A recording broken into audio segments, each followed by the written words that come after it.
Hello and welcome to my volunteering hours presentation. This is where I'll be explaining my volunteering hours and my placement for where I did my volunteering. The introduction. For this assignment we were asked to do 20 hours minimum of our assignment. I did mine at St Tom Finney to start off with, and then I moved on to King Edward. A little bit of facts here for you. 2 years ago, 71% of the population admitted to doing at least one day of volunteering in the year. And another one was in 2008, the number of part-time coaches compared to full-time coaches was roughly about 200,000, which, as you can see, is a big comparison to 71% of the population doing at least one day of the year. This presentation will be split into two bits just to make it easier. So the first bit will be St Tom Finney and the second bit will be King Edward. So a little bit about St Tom Finney and their background. They're a standard charter club and they make no profit whatsoever from their roles, and they help provide children with football, and they help provide it all together and no cost because they're non-profit. I spoke to a lady called Kath Mason who organises everything, and she makes sure that everything runs smoothly on every day that football's on, and make sure that everyone's active and all in all enjoy themselves. The club was founded in 1999 and has since become one of the UK best clubs for children to go and play football and just enjoy themselves really. The volunteering process of the club to gain volunteers is from UCLan, or they hand out flyers, and people come along like from 16 upwards at any age, and then they provide to pay half, as you do more hours they provide to pay half of your level 1 or level 2 qualification, whichever one you need, and this gives an incentive for our volunteers to gain that qualifications. So a little bit of my first day and what I learned. My first day was quite a weird one really. I was sat in bed and I got a phone call off Kean, and he said, "Do you want to help out on a Saturday?" Because I was supposed to help out on a Wednesday night. I said, "Yeah, let's do it." I took the day off work and I helped out. I fully enjoyed myself. You know, I spoke to Kath, I heard a little bit about the background, and I said, you know, how can I help? And she said, go into a cage with a fellow St Tom Finney coach, and you know, help them see what they need, and then just take tips off them. So I was like, okay, and you know, it improved skills for me, as you can see. By a study ran by NHS, they said why volunteer in this section, and it says volunteering can affect self-esteem and confidence. I really feel that my self-esteem and confidence on that particular day were affected because of the way that the day was ran, and the way that everything was fine for the children, and the way that the children enjoy themselves, which bounced off onto my confidence as well. And also a little bit about youth empowerment and volunteerism, about life skills and about that confidence and about that self-esteem. Just a little book there, a little reference about, in the book they talk about reinstalling community pride and can provide confidence for the volunteers. Again, I feel that reflects me on my first day at St Tom Finney. So my first Wednesday night, this was the proper night where I felt, you know, right, this is it, I'm going to do some coaching, I'm going to show them what I can do, I can really see where I am in the coaching world. And sadly that wasn't really what I was given. Again, I saw Kath there and she said, go around the grids and just have a look at the coaches. She didn't necessarily tell me not to go in, but I got the impression that not to go in, I think because I wasn't a level 1 at that time. So I got my notebook out, I was writing notes about the coaches, and I was there for 2 hours, you know, walking around all the different coaches and really just giving myself some notes, and then hopefully for the oncoming weeks I was able to do some coaching. And because it was my first Wednesday night, I just thought it was going to be a one-off on one of these, and I just thought, you know, next week I'm going to get the chance to do some coaching. It's been suggested that volunteering gives a bit of freedom for everyone during their volunteering, and I strongly believe that would have been me if I was to coach there, because it had a bit of freedom for my coaching and my session plans. But I feel that freedom could have came in the continuing weeks. Just a little bit of a reference from Sport England there. and this means that I can then again go on and express myself with all the volunteering. Wednesday nights, so they started off really well. I was there and I was engaging. I wasn't doing any active volunteering, but I thought, okay, I'm enjoying it. I'm enjoying it. So in order to succeed as a coach, I was watching sessions, making notes. I felt like I've got all these notes now for 2 weeks. I'm going to do some coaching, and in this third week I'm going to do some coaching. Again, frustratingly for me, it wasn't the case. So one aspect we talk about in these modules is role models, and role models is what I aspire to, what children aspire to, what everyone aspires to, whatever they want to be, what they want to be like. So it was important for when you're working in this type of club to have role models, and I saw role models in the coaches. Yes, coaches when they're working with the under 10s, the under 13s, whatever. Yeah, I was looking when I was making my notes. Good role models. Role model for the organiser, Kath Mason, on this particular day, I didn't think it was there. I arrived there. She arrived 10 minutes late. I was about to leave. We saw her walk in, so we walked back. And I just felt, I was about to leave there. I was about to cut it off straight away. And she didn't give any reasoning why she left. And I just thought, it's not good, Again, this is a challenge that I face, I was enjoying some of it, but I wasn't enjoying not coaching. So I felt, go on then, I'm gonna leave today and I'm gonna find somewhere else. And then we saw her kind of back down. So again, the way in which I feel day volunteers undermined, I felt like it didn't matter because she came 10 minutes late. I felt like she didn't want to be there, which made me not want to be there. And because I wasn't coaching in a grid, I was watching it. It's not helping my development. So it's a challenge that even though the benefits I was gaining from the confidence and the self-esteem from the first day comes onto these next few weeks. I'm not feeling that anymore. I'm not. Retaining volunteers is one of the most important things a club can do, because if you can retain volunteers, it's easy for the club, easy for players, easier to sustain a club, and easier to grow the club as well as sustain it. I didn't feel like on that particular day, I could have been a one-off, but I feel like the retaining of the volunteers wasn't good enough, and after the following week I left completely as Sir, as I will explain later on. I felt like they were only interested in people who had their level FA1. I feel if I had my level FA1, I probably would have stayed. They probably wouldn't have been 10 minutes late, I don't know. Just for the reason that she didn't have an explanation for it. I feel like she didn't actually want to be there on that particular day. And again, Sport England say that ensuring that volunteers are not overloaded by the need to meet the latest requirements from government or sporting authorities basically means, don't keep telling them, don't keep forcing them to do that, because some people there might not actually want, it might not be what they want to do. So if you keep pushing them, then you're gonna lose them because you're forcing them into it. Just let them gradually go into it and let them. That's what I feel anyway. So that was pretty much my last Wednesday night at St Anthony. When I realised I needed to change, as said numerous of times before, standing on the side watching people coach is not something that I want to do.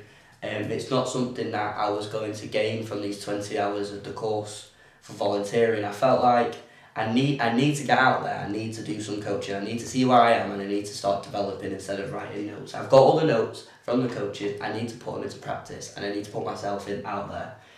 I was never actively involved, so I never knew something I've always wanted to try would work. If I had a session plan, I don't know it's going to work. If this is something what I do, how am I going to know I'm good at it? How am I going to develop? So by going down and hearing the main lady speak about coaches having level 1 badges, I felt, she keeps going on about level 1. I couldn't attend the first level 1 month, as you will, because it came so quickly. I couldn't manage to get the month off work. So I was there and I was like, I put myself down. Like I'm not going to be able to be here. They're not going to be able to sustain me. I'm not going to be able to develop. So I just felt I can't. They only want level 1s there, and I feel like now that looking back, maybe they do, and I was just a one-off. But I don't know. So then another one by Sport England, by gaining qualifications will allow now having qualifications, you can further your skills. Obviously, you're going to get better coaching, you're going to get better development, you're going to know more about who you're coaching, what you're coaching, what you need to do, and stuff like that. And to reiterate the point about qualifications, the FA hold coaching courses for anyone to attend, and they say in these courses, the courses are packed with expert knowledge. So you're gaining knowledge, you're gaining more, which is probably why, because they're such a prestigious club, they want level 1s and they want level 2s and they want UEFA Bs. But because I was there, and they should have really nurtured me, I feel like anyway, and felt like, go there and then do more, and then it's something that, I'm happy, I'm enjoying myself, and then I'll go on to my level if I want, instead of standing there watching just something that I don't want to do. So yeah, that's what I now realised I needed to change. And then this is what I did to change. So the big aspects, again, I go back to it, coaching practically. I want to do coaching, I want to do it, I want to coach children, whether it's a 2 group, whether it's a 5, whether it's a 35 group, I want to coach them. I want to plan a session, I want to do everything. It's something that I'm passionate about, I want to do it. So I had a word with a friend back at home, back at Blackpool, and he told me, yeah, you can do some coaching. I know you do a coaching course, come down and coach our team and we'll do it, and we'll pay you back where you can play as well. So he told me I would take training and help other coaches with the practices. I'd set up drills for a match day, I'd be in charge for leaving and getting everyone together for training. And speaking about Sunday's fixture, because I feel like you need to that togetherness with the players, and you need to understand when he said, you can play as well as coaching. So I was there and I was excited. I was like, yes, I'm gonna do some coaching. This is the chance where I'm able to put every session plan I've made into practice. Every aspect of my coaching is gonna get challenged, because it's an open age group. It's with adults. I'm gonna get challenged. I'm gonna get challenges, but I'm gonna get benefits as well. And in return, they allowed me to play, as I said before, and it develops my social capital, because I feel, they're in their group and then I've joined, but they've allowed me to join in their group, and I'm like, okay, I feel good here. I feel like it's all close and it's all very nice, and everyone's nice to everyone. Everyone listens. Everyone wants to improve. Everyone wants to make the club improve, and everyone wants to, do well for the club. Even with, the club being only a year old and everything, they still want it to improve. They want themselves to improve, even though they're adults. And again, this is another study shows that 52% of people who volunteer in their study volunteer at 2 or more places. So again, it's over half. It's only just over half, but again, it's over half. You expect you would want that to be, I don't know, lower. So you'd show, more respect to the one volunteer club that you're at. But some people like me, I needed to change, because I didn't feel comfortable to something I wasn't coaching. So yeah, that's what I did to change. And then the actual change happened, and I joined King Eddie. They're a Blackpool Sunday League Alliance team, and they only have one team, and that's the open age team. They play on a Sunday morning. They meet at the pub beforehand, 45 minutes before going down there.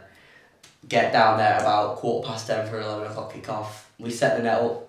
We have a bit of training that now I'm able to do, and then we're into the game. They train on Thursday night on a national turf, so to get best out of the hour, you have to make sure they're set up and make sure they're ready, because the adults, people work, people come late, so you've got to make sure you treat everyone equally. So if you've got late comers, they get them joined in straight away and everything. That's what I was able to do in this. The club is run by Phil. He's a chairman, and he deals with the subs from the players, fines from the players, and he deals with all the messy stuff, as you will, and making sure the other team are playing, and making sure everyone knows where the away games are, and making sure there's a referee for the game. That's just a little bit of background. And we have two coaches. One's level 2, and I think both of them are level 2, and they do the training, and I help them on occasions, and I help on a match day with the training and bringing the players in, and I feel like it's really developed me, as you will see now on this next slide. So my first day at King Edward, I had questions in my head. Okay, am I going to fit in? Are they going to please respect me now as a coach? And are they going to be serious around me because I'm a coach? Well, the answer was pretty much yeah. With me being 18, I was pretty much the youngest there, and I was afraid they would use this as a way of, he's 18, he's not going to know anything. I'm 30. I know everything. I've been here, I've been there. But they actually listened, and everyone cooperated with me, and the drills. They said the drills that I put on were good and they're effective, and I feel that benefited me. Back to that first slide, I was talking about that confidence, that self-esteem. I was talking, and I go home and I feel good. I want to keep pushing. I want to keep doing it, and then being in their circle it's really helped me with just becoming becoming more mature with my coaching, like being able to coach for certain age groups, because I was looking at coaches and I had the notes down, but that was for under 10s. And then going to an open age group and maybe using some of that, but then using it for my open age group. I felt like it was really helping me.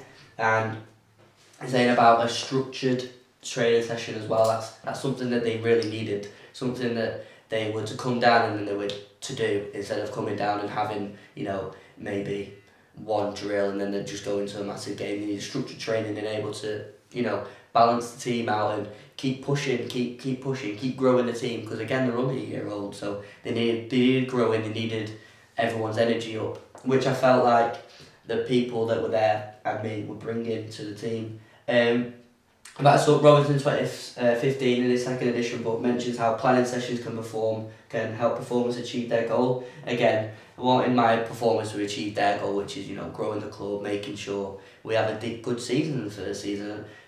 They're one season right now. They've only played in the first season. This is their first season. They want to make a good account of themselves. They don't want to be that team where they've only been there for one season. They want to do well, and I feel like the coaches there and my coaching has helped that so far this season. So I feel like my benefit is also their benefit as well. So just a little coaching session which I put on a couple of weeks ago. So I jog around the pitch twice, into a circle to do stretches, and onto the floor, hamstring stretches, groin stretches, quad stretches and calf stretches. I feel like that warm-up was very specific to the adult ages, because of, even though it was jogging around the pitch twice, it was into a circle, it was my first ever coaching session, so I thought something nice and simple first. We'll see where everyone where with their fitness are, and I wanted to see where they were on the basis of would they listen. So I put a simple one on. Did they listen? Yeah. So I moved them into a corner drill. After playing with them the Sunday before, I realised they were really struggling with corners. So normal corners, anyone can be wherever, attackers versus defenders. Then adding difficulties. So for a defending team, player on the keeper. Everyone's still out the box but one person on the keeper. Just something for the defenders to think about. Then add another difficulty. 3 players start outside the box, 3 players start inside the box, and 1 in the middle. So 1 in the middle, 1 on the back, 1 at the front. Player will still be on the keeper, so then they've got 3 players in the line, 1 person on the keeper, and 3 players on the 18-yard box ready to push in. Again, something to think about. And obviously short corners as well, because sometimes it's not always good to put the ball in the box. And then end game match using winger areas to prompt early crosses in the box, because it all links. I feel like that as a session there was pretty simple for the adults, and because they get it straight away and they know what they were doing. This was shown by all the feedback that I was given, and again it made me feel good about me. It made me feel confident. It made me knew where I was at coaching. It made me know that I was able to adapt what I was doing there at the bottom to as adult coaches, and I was able to adapt the notes that I was gaining from the under 13s up to adult coaching. So just a little drill there. What I learned from coaching with the King Edward, I learned a lot during my coaching time. I learned more than what I would say I learned at Sir Tom Finney. Importance of having a player-coach relationship. I mentioned it before about, are the players going to respect me? Are the players listen? Yeah, they did, and I gained a relationship. I've been there for a couple of months now, and I'm gaining a relationship with them where they're more listening to me, they're more engaging now, and we're doing well in the league because it shows, and everyone's excited for what it's going to be in the future. I feel I managed to overcome the players' needs in order to gain the respect, because again, every other player has their needs, so someone might not be able to come to training on a Thursday, they'd say why, and yeah, that's fine. Someone may not be able to come to a game on a Sunday, yeah, that's fine. Or they come down to a training, they're injured. Okay, can you join in this? Can you still join in? Can you still participate in a certain way which will not aggravate the injury? So again, so the professionals in the training was good.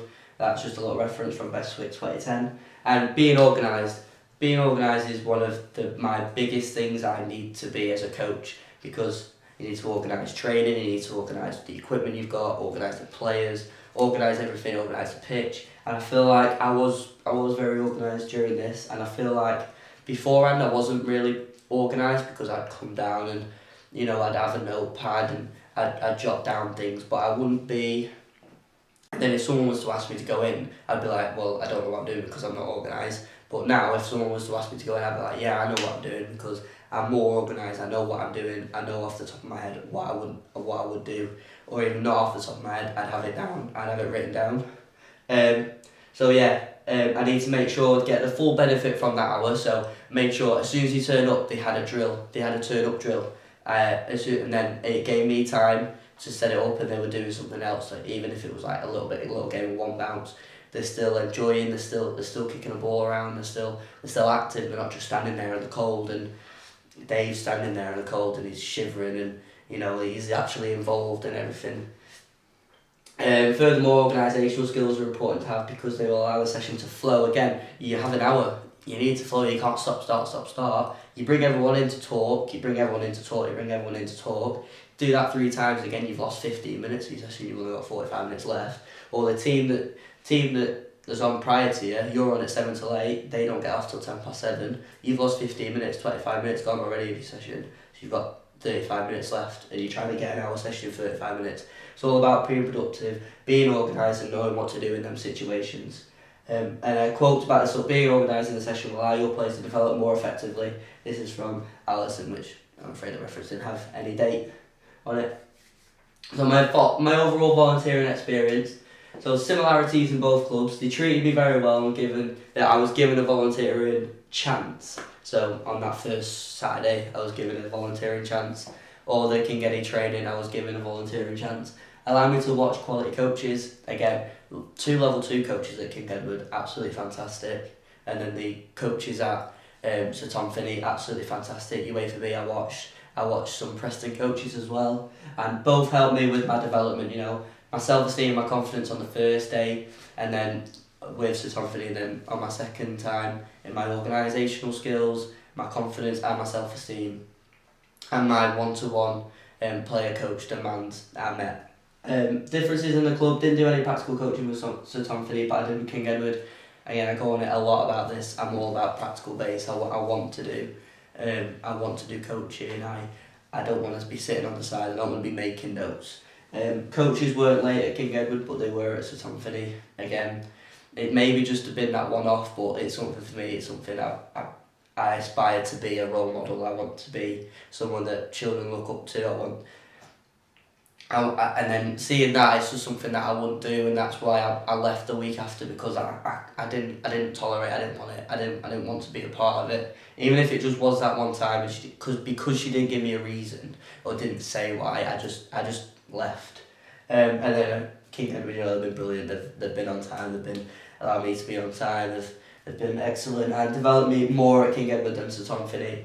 Yeah, I've done my self-esteem, my confidence, but that was from one day. And then it kept dropping because of everything, and my confidence dropped because I wasn't coaching. And then it went to the King Edward, and confidence went, my organisational skills went, my self-esteem went, my player coach engagement went up, my session planning went up, my thinking went up, everything, all these changing, just because of a couple of coaching sessions with King Edward. So that was my overall volunteering experience, and my references. Thank you for watching my presentation.